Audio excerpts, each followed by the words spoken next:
Renal medicine. So the first topic we are going to do today is AKI, acute kidney injury. ठीक है, acute kidney injury उसकी 3 causative factors होते हैं जो majorly हम divide करते हैं. अब acute kidney injury या chronic kidney disease सेम होती है, उनमें सिर्फ टेन्योर का फर्क होता है. जब acute kidney injury होगी तो आपका रीनल फंक्शन जो है उसका लॉस हो रहा है, बट ओवर फ्यू डेज, यानी आपको 1 या 2 दिन में आपका किडनी फंक्शन बिल्कुल खराब हो गया. क्रिएटिनिन 0.3 ओवर 48 आवर्स से ज्यादा हो जाएगा, ऑलिक यूरिया होगा, यूरिन आउटपुट प्रोड्यूस नहीं हो रहा होगा. अच्छा, नॉर्मली यूरिन आउटपुट कितना होता है 24 आवर्स में? 800 टू 2 लीटर पर डे होता है, तो वो 0.5 हाफ अ लीटर से कम हो जाए पर केजी पर आवर तो उसको ऑलिक यूरिया कहते हैं. अब कॉजेज को हम डिवाइड करते हैं pre renal. Before reaching your kidney blood supply वहाँ पे इम्पेयर्ड परफ्यूजन होगी, और ये majority of the time pre renal causes होती है 60 to 70%, और 25% होती है रीनल कॉजेज जो कि रीनल डिजीजेज हो रही होती हैं. नेफ्रॉन जो होते हैं सारे खराब हो जाते हैं, they are not working. Post renal में क्या होता है? ऑब्स्ट्रक्शन हुई होती है, लाइक बीपीएच हो सकता है, स्टोन्स होते हैं, जिससे urine, kidneys were functioning fine, the urine is not going out, which is causing oliguria. अब प्री रीनल में क्या हो रहा है कि आपका कार्डिक फेलियर है, heart is not pumping, so blood is not reaching the kidneys, blood loss है, there is not enough blood in your body, ठीक है, जो कि किडनी को परफ्यूज कर सके. फिर डिहाइड्रेशन हुई हुई है. What are the causes of dehydration? Dehydration कैसे हुई है? स्वेटिंग हो गई, यस, डायरिया हो गया, वॉमिटिंग हो गई, या वेस्कुलर ऑक्लूजन हो गई, रीनल आर्टरी स्टेनोसिस हो गया. अब रीनल कॉजेज में जितनी जितनी भी हम रीनल की डिजीज पढ़ेंगे, वो या कोई ड्रग जिससे सारी नेफ्रॉन की इंजरी कॉज करवा रहे हैं, फिर नेफ्रॉन फंक्शन नहीं करेंगे, and if they will not function they will not filter out sodium potassium, they will not be able to form GFR जो कि नॉर्मल रेट पे फॉर्म होता है. इसमें ड्रग्स, टॉक्सिन, ग्लोमेरुलनेफ्राइटिस हुआ है.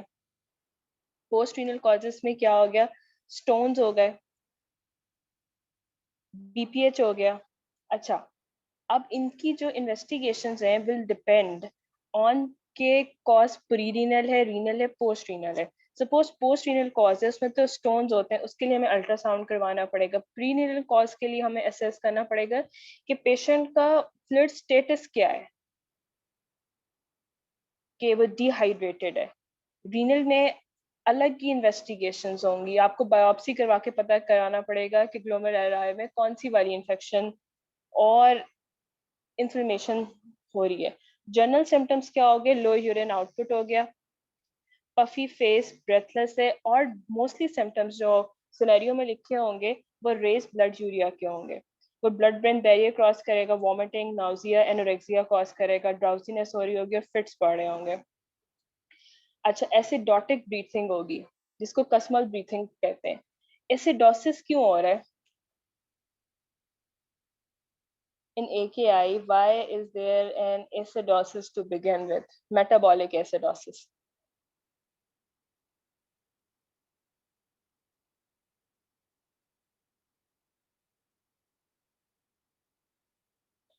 अच्छा, बाय कार्ब किडनी में इंजरी हुई हुई है, so you are unable to reabsorb bicarb or make bicarb, so metabolic acidosis हो जाएगा उससे. उसके बाद हाइपरकलीमिया में भी होगा patient. Why would a person be in hyperkalemia in AKI?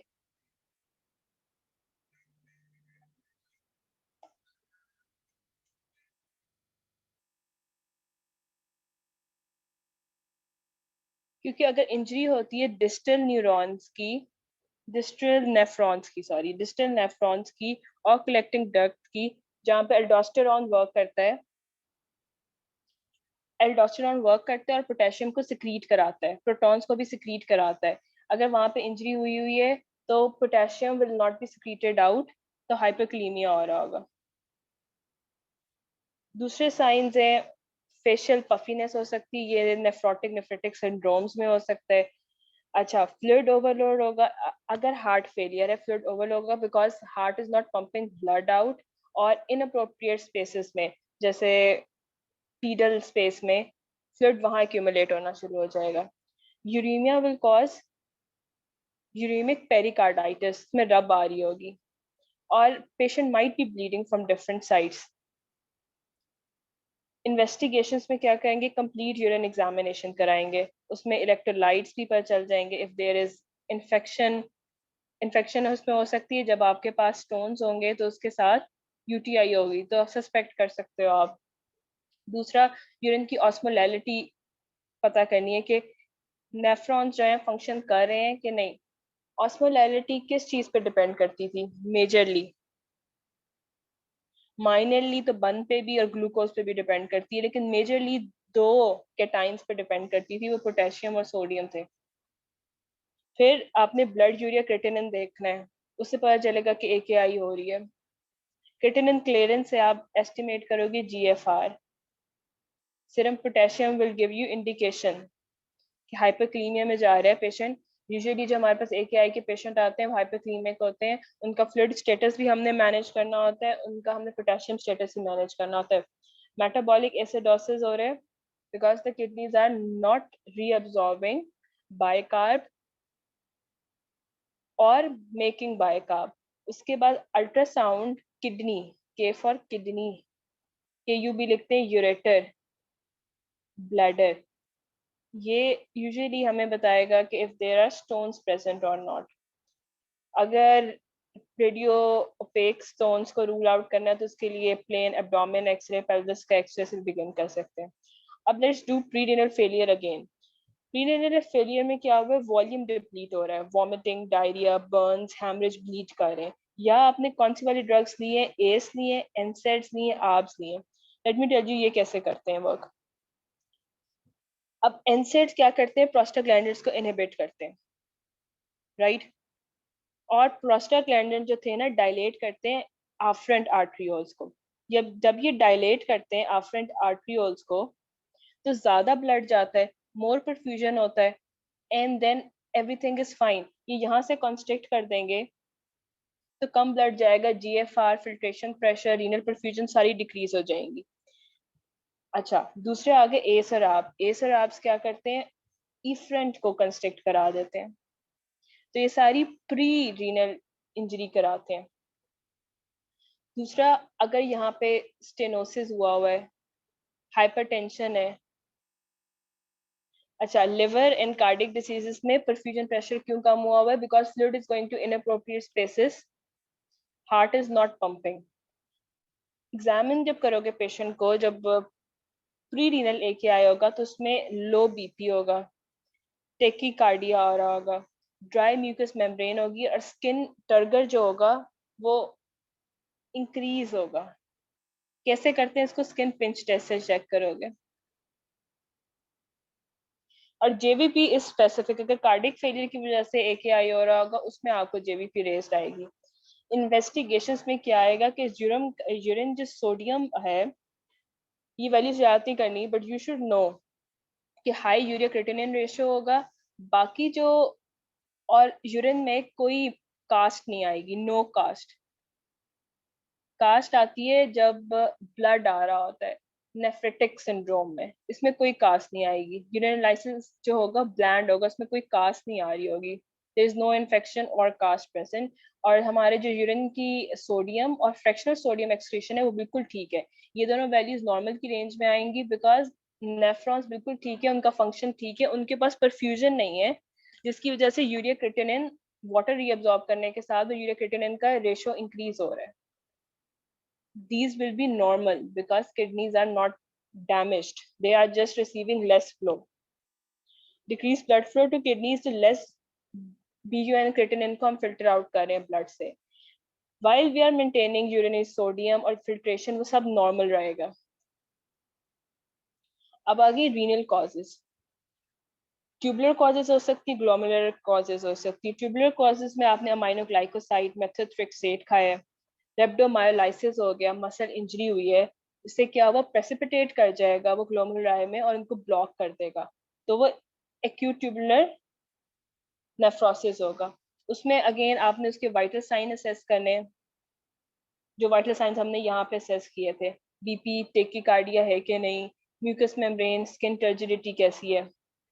उसके बाद में फ्लूइड असेसमेंट करनी है। और compartment syndrome, rhabdomyolysis compartment syndrome में हो सकता है। कंपार्टमेंट सिंड्रोम जब टाइटनेस होती है स्किन फेशिया की, अंदर जो होता है वो कंपार्टमेंट डेड कर रहा होता है, तो उससे रेब्डोमायोलाइसिस में होगा, और बीटिंग की वजह से रेब्डोमायोलाइसिस हो सकता है। इसमें ये वैल्यूज खराब हो जाती, fractional excretion of sodium, urinary sodium, ये इसलिए खराब होंगी because your glomeruli are not working, we are unable to properly excrete sodium or reabsorb sodium। और यहाँ पे क्रिटिनिन काइनेज रेज होगा, क्रिटिनिन काइनेज शोज के रेब्डोमायोलाइसिस हुआ है, मसल इंजरी हुई है। और इधर आपको मडी ब्राउन ग्रेन्युलर कास्ट मिलेंगी which were not present in pre renal injury. Fluid assessment हम कैसे करते हैं? फ्लूइड असेसमेंट हम करते हैं, आप देखते हो म्यूकस मेम्ब्रेन, बीपी देखते हो, पल्स देखते हो उसकी, कि पेशेंट डिहाइड्रेटेड है कि नहीं। ठीक है, तो आपने in renal causes you have to memorise कि टॉक्सिक ड्रग्स कॉज कर सकते हैं, रेब्डोमायोलाइसिस हो सकता है, sometime IV drug users can get it. उसके बाद इसमें जो रीनल कॉजेज में सारी स्पेसिफिक इन्वेस्टिगेशन है, ये अभी जब हम करेंगे नेफ्रोटिक नेफ्रेटिक सिंड्रोम्स में, उसमें you will be able to memorise कि किसमें कौन कौन सी करानी है। लाइक ग्लोमेरुलर डिजीजेस में प्रोटीन यूरिया हीमेचूरिया के साथ प्रेजेंट करेगा। जब आप यूरिन एनालिसिस कराओगे तो उसमें प्रोटीन ज्यादा आ रहा होगा, उसमें ब्लड भी आ रहा होगा, प्रेजेंट होगा उस फील्ड में। इंट्रारीनल फेलियर में आपका urine osmolality will not B high, जो आपकी यूरिनरी सोडियम एक्सक्रीशन का फ्रैक्शंस हैं वो भी सारे खराब होंगे, बिकॉज ना यूरिन कॉन्सेंट्रेट कर सकते हैं, ना आप सोडियम को रीअब्सॉर्ब कर सकते हो। यहाँ पे किडनी इज नॉट वर्किंग, यहाँ पे वैल्यूज डिस्टर्ब हो जाएंगी। उधर वैल्यूज नॉर्मल आ रही थी बिकॉज द किडनीज, नेफ्रॉन्स का स्टेटस ठीक है, वहां पे सप्लाई कम हो गई है ब्लड की। यहाँ पे तो their function is disturbed. Sediments जब आप यूरिन एनालिसिस में देखोगे, प्रोटीन सेडिमेंट्स आएंगे, कास्ट आएंगी, रेड सेल, वाइट सेल। अब पोस्ट रीनल फेलियर की जो कॉजेज हैं वो आसान सी हैं, प्रोस्टेट कैंसर हुआ है, ब्लैडर आउटलेट सिंड्रोम है, बीपीएच है, स्टोन्स है। इसमें रेक्टल एग्जामिनेशन करेंगे, पेल्विक मास को रूल आउट करने के लिए आप एब्डोमेन का एक्सरे सीटी करा लो।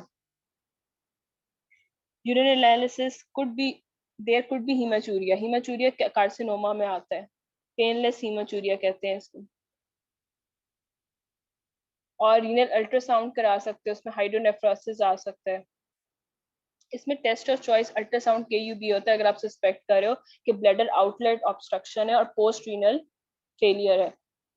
इसमें जो वैल्यूज आती हैं यूरिन केमिस्ट्रीज की जो हम पहले कराते हैं, फ्रैक्शनल एक्सक्रीशन, यूरिन ऑस्मोलैरिटीज, वो वेरिएबल आ सकती हैं, इसमें डेफिनेटिव नहीं है, लेकिन बीयूएन क्रेटिनिन राइज करेगा। अब एकेआई के डायग्नोस्टिक के लिए हमारे पास दो थे फैक्टर्स, एक था ओलिगूरिया और दूसरा बीयूएन क्रेटिनिन का राइज। वो एकेआई एस्टैब्लिश करता है, फिर आपको फर्दर इन्वेस्टिगेशन करानी पड़ती है चेक करने के लिए कि प्री है, इंट्रारीनल है कि पोस्ट रीनल है। अब ट्रीटमेंट क्या करना है? जो प्री और पोस्ट रीनल फेलियर है उनमें आपने कॉज को करेक्ट करना है। प्री में यूजुअली डिहाइड्रेशन होती है, तो आपने उसका फ्लूइड स्टेटस को सही करना है, IV line IV line establish करके फ्लूइड्स लगाने हैं। और अगर एसिडोसिस, इलेक्ट्रोलाइट्स नहीं मैनेज हो रहे तो इमरजेंसी में डायलिसिस करा देना है। डायलिसिस की इंडिकेशन होती है AEIOU, acidosis less than 7.1, hyperkalaemia 6.5 से ज्यादा, इंटॉक्सिकेशन हुई हो। इंट्रारीनल इंजरीज में there were drugs like aminoglycoside लिया हुआ है, इंटॉक्सिकेटेड पेशेंट हो उनमें भी डायलिसिस करना है। ओवरलोड हो रहा हो और ओवरलोड हो रहा होगा कंजेस्टिव कार्डियक फेलियर में, लिवर डिजीजेस में, उनमें भी डायलिसिस करना है। और uraemic syndromes, uraemic hyper uraemia की वजह से एनसेफलोपैथी हो रही है, the person is going becoming unconscious, you have to carry out dialysis. जो डेविडसन में मैनेजमेंट लिखी हुई है उसमें लिखा हुआ है पहले आप फ्लूइड स्टेटस को असेस करोगे।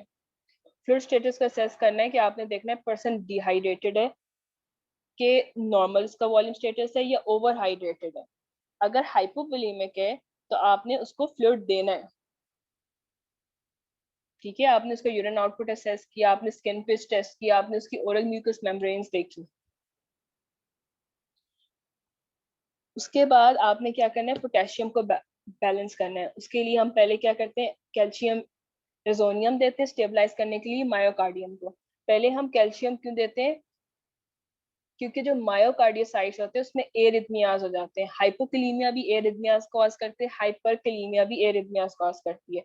तो आप हाइपरकलीमिया को ट्रीट करें उससे पहले आप एक और केटाइन देके मेम्ब्रेन पोटेंशियल को स्टेबलाइज करते हो, फिर ग्लूकोज और इंसुलिन से उसको पोटेशियम को शिफ्ट करते हो इनसाइड द सेल्स।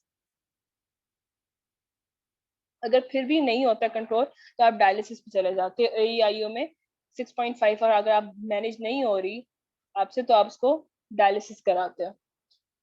उसके बाद सोडियम बाइकार्बोनेट देते हो। कब एडमिनिस्टर करते हो, जब लेस देन 7 से पीएच कम हो रही होती है and you are unable to control it. कोई नेफ्रोटॉक्सिक ड्रग जो आपने आइडेंटिफाई कर ली जो किडनी इंजरी करा रही है उसको स्टॉप कर दोगे। सही, और स्क्रीन करोगे कोई इन्फेक्शन तो नहीं है, UTI तो नहीं है कोई। अब हॉस्पिटल में जब पेशेंट एडमिट होगा AKI का, तो डेली उसके फ्रेश बीजीएन क्रिएटिनिन वैल्यू करानी, इलेक्ट्रोलाइट्स करना है, उसकी बीपी मॉनिटरिंग करते हैं 1 आवरली, और इनपुट आउटपुट रिकॉर्ड बहुत स्ट्रिक्ट होता है। अच्छा, we make table like this. ये सपोज अगर पेशेंट एडमिट हुआ है 5 PM पे, 5-6 PM, यहाँ पे हम टेबल बनाते हैं इनपुट, और उसके जो साथ अटेंडेंट होते हैं उनको गाइड कर देते हैं कि एक ग्लास सपोज 250 का है या 350 का है, तो आपने जितना उसको पिलाना है बता देना है। क्योंकि since there kidney is not being perfused, या ग्लोमेरुलाई में इंजरी है या ऑब्स्ट्रक्शन है, वो खुद से नहीं क्लियर कर सकेंगे, तो हम उसका इनपुट भी रिस्ट्रिक्ट कर देते हैं। ठीक है, इनकी आर्ली मॉनिटरिंग करनी होती है with BP.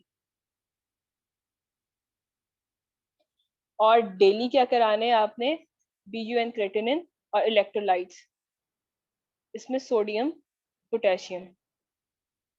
Sodium will also help you कि आप उसको पता चल जाएगा कि इसका फ्लूइड स्टेटस कितना है। अगर हाइपरनेट्रीमिया तो मतलब वो डिहाइड्रेटेड है।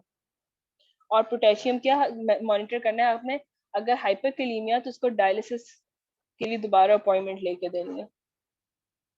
अच्छा, मोस्टली जो हमारे हाउस विजिट होते हैं, PGRs होते हैं, दे आर स्केयर्ड कि अगर वो हॉस्पिटल के वॉशरूम्स यूज करेंगे तो दे माइट गेट UTI, और ना वो पानी पीते हैं, पानी नहीं पीते ना वॉशरूम जाते हैं, they are at risk of AKI। क्यों? Because they are dehydrated and they are not producing any urine. Let's do some questions.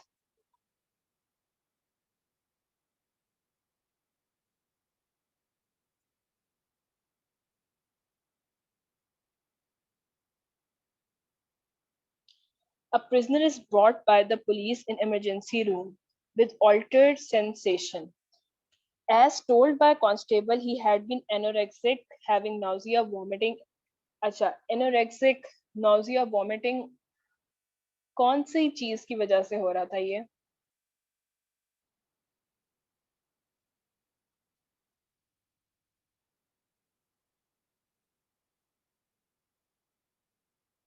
ये यूरिया जब इंक्रीज होता है तो वो सारे सिम्टम्स करा रहा था। Yes, uraemia, uraemia means blood में यूरिया इंक्रीज हो गया। उसके बाद वो क्या कह रहे, 3 days से passing very little amount of urine, which according to the information was red in color. Red in color urine का क्या मतलब होता है, उसमें ब्लड आ रहा है। Examination revealed ill-looking young man with puffiness of the face. He is having bruises all over the body.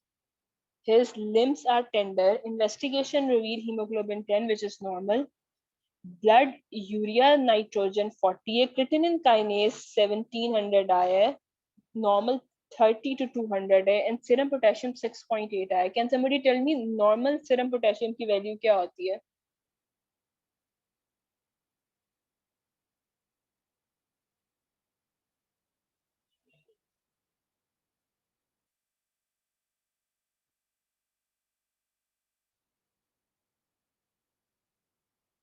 Yes. So ये severe hyperkalemia हुआ. What is the diagnosis? And what is the likely precipitating cause?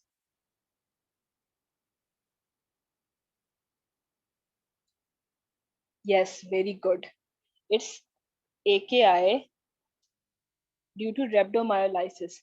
अच्छा, how do you know कि rhabdomyolysis हुआ? ठीक है, creatinine kinase raised है, तो rhabdomyolysis ऐसा क्या किया कि rhabdomyolysis? मेरा क्यों नहीं हो रहा rhabdomyolysis? ये prisoner था, पुलिस ने उसको मारा है. Write down 3 steps you will take to manage hyperkalemia. Yes, bruises, very good, bruises. Beating, this is की मसल की क्रश इंजरी हो गई है और ये इंट्रारीनल AKI है. अब हाइपोकैलेमिया को कैसे मैनेज करते हैं? शाबाश, पहले कैल्शियम रेजोनेट से मेम्ब्रेन पोटेंशियल को स्टेबलाइज करते हैं, फिर पोटेशियम को शिफ्ट करवाने के लिए ग्लूकोज इंसुलिन देते हैं, आईवी सोडियम बाइकार्ब देते हैं, and to remove the potassium from the body dialysis करते हैं और आईवी सोडियम फ्लूसमाइड देते हैं. A 30-year-old laborer is admitted in emergency with persistent diarrhea for 2 days. Physical examination revealed pulse 120, BP hypertensive है ये, BP कम हुआ हुआ है इसका, पल्स भी ज्यादा है, टेकी हो रहा है, और respiratory rate 24, GIT abdomen soft है, नो विस्ट्रोमेगैली, सीवीएस में हार्ट साउंड नॉर्मल है. वो सब इसलिए बता रहा है आपको कि कंजेस्टिव कार्डिक फेलियर नहीं है, जीआईटी विस्ट्रोमेगैली नहीं है, हेपेटिक फेलियर नहीं है. The patient has not passed urine for last 10 hours. Short history है, urine नहीं pass किया हुआ. What is the immediate step? Which immediate step would you take to manage him? पहले मुझे इसका diagnosis बताओ.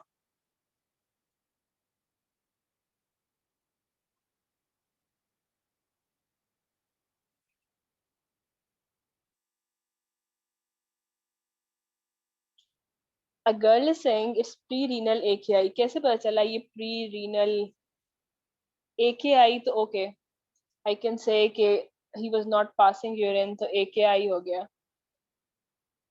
Oliguria, dehydration, डिहाइड्रेशन की वजह से, because he is having persistent diarrhoea.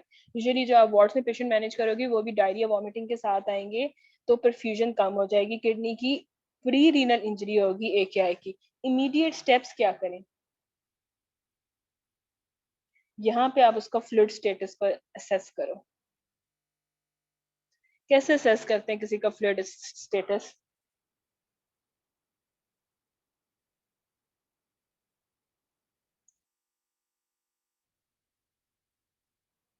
Eyes देखते हो वो डल हुई होती हैं, स्किन पिंच टेस्ट करते हो,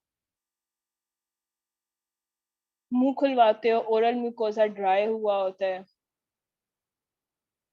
संकन आईज होती हैं, टंग ड्राई होती है, और साथ में सोडियम पोटेशियम भेज देते हो, आपका सोडियम भी एलिवेटेड आता है. तो आपने असेस करना है फ्लूइड स्टेटस, पीपी पल्स भी देखना है, ओरल म्यूकोसा देखना है, आईज देखनी है, और 2 वाइट बोर आईवी लाइन लगानी है, उसमें फ्लूइड देना है.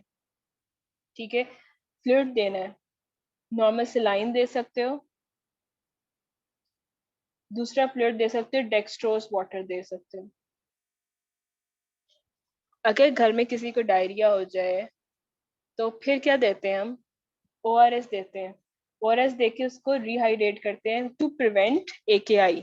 लेकिन अब तो बहुत ज्यादा उसकी तबीयत खराब होगी तो उसको इमरजेंसी ले आए हैं और इसको हम NaCl और डेक्सट्रोज पे मैनेज करेंगे। साथ में फोलिक कैथीटर डालते हैं। क्यों डाल रहे हैं? बिकॉज ओलिगोरिया हुआ है, माइट भी बीपीएच हुआ हो, माइट भी कार्सिनोमा हो, तो हम उसका यूरिन स्टेटस। और दूसरा दूसरा अगर दूसरा रीजन क्या है? एक तो इसलिए डाल रहे हैं कि कैथेटराइजेशन करें, दूसरा ये कि आपने आउटपुट मॉनिटर करना है, यूरिन बैग अटैच कर देना है, यूरिन आउटपुट मॉनिटर करना है। इनपुट आउटपुट मॉनिटरिंग करने के लिए आपको फोलिक कैथीटर डालना पड़ेगा। From which renal condition is he suffering from? It's acute kidney injury. What investigation will you carry out for him? Investigations कौन सी करेंगे?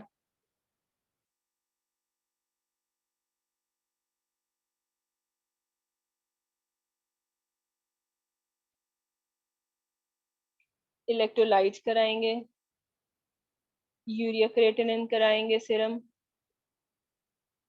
कंप्लीट यूरिन एग्जामिनेशन कराएंगे। What else? USG KUB कराएंगे।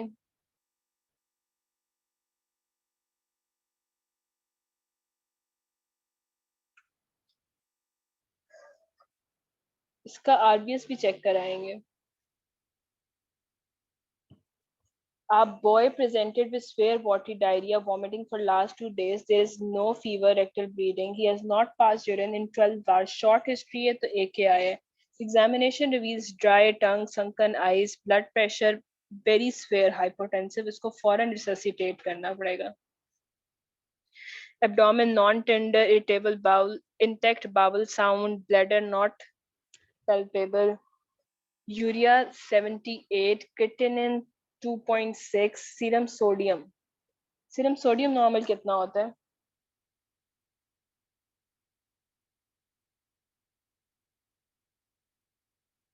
135 to 145. You have to memorize this value, otherwise you won't be able to solve the questions. Potassium hypokalaemia हुआ हुआ इसको. Give complete diagnosis. अच्छा, now complete diagnosis you have to write the cause. Complete diagnosis कैसे attempt करोगे इसका?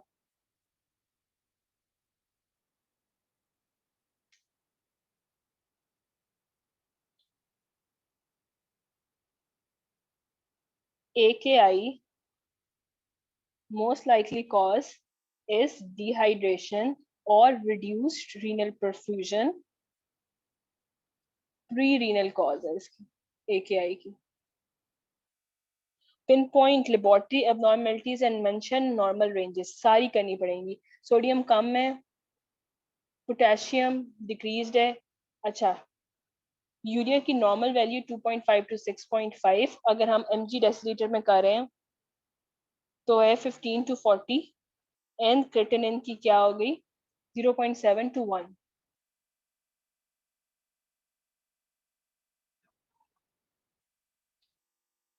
तो criteria क्या था स्टैब्लिश करने के लिए? ऑलिग यूरिया जो कि 12 आवर्स में. दूसरा, यूरिया क्रेटिनिन की वैल्यूज रेज.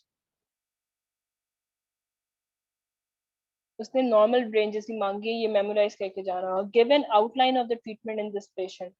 अब आउटलाइन ऑफ द ट्रीटमेंट क्या है कि पहले आपने उसको रिसेसिटेट करना है, फ्लूइड्स रिसेसिटेट करना है. आपने उसका फ्लूइड स्टेटस असेसमेंट कर ली, फ्लूइड्स के साथ IV बोर्ड लगाई, उसको रिसेसिटेट किया, फ्लूइड्स दिए, कैथीटर डाला, input output record.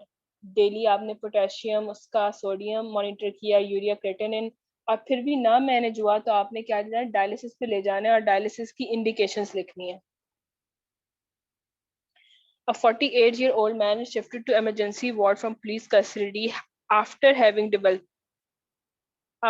developing anorexia, nausea, vomiting, intellectual clouding due to drowsiness over 3 weeks. Can somebody tell me ये सारे symptoms क्यों हो रहे हैं? Again ये यूरीमिया के symptoms हैं. Physical examination revealed drowsy, unwell-looking person, facial puffiness, swollen hands and feet, skin of extremities is studded with large ecchymosis. Yes, uremic incaf में चला गया जब वो drowsy हुआ है तो. limbs tender, neck vein extended, distended. Serum potassium is 6.8, CPK 1400. What is the most likely diagnosis? Cost is the same question we did it. Two investigation to confirm the primary diagnosis, ये बताओ कौन सी to investigation कराएंगे?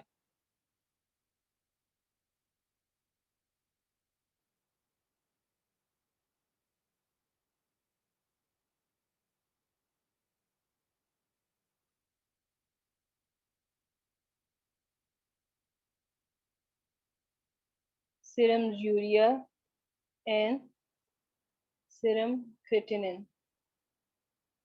And one investigation to confirm the cause. Complete urine examination. Name two therapeutic measures for his serum potassium level. To therapeutic measures ऐसे लिखनी होती है medical treatment, उसमें आप तीनों लिखोगे जो हम टेबल बनाते हैं कि हम उसमें आईवी कैल्शियम ग्लूकोनेट देते हैं, ग्लूकोज देते हैं, बीटा एगोनिस्ट देते हैं, इंसुलिन, और जो हम दूसरा ट्रीटमेंट करते हैं अगर medical treatment fails is dialysis.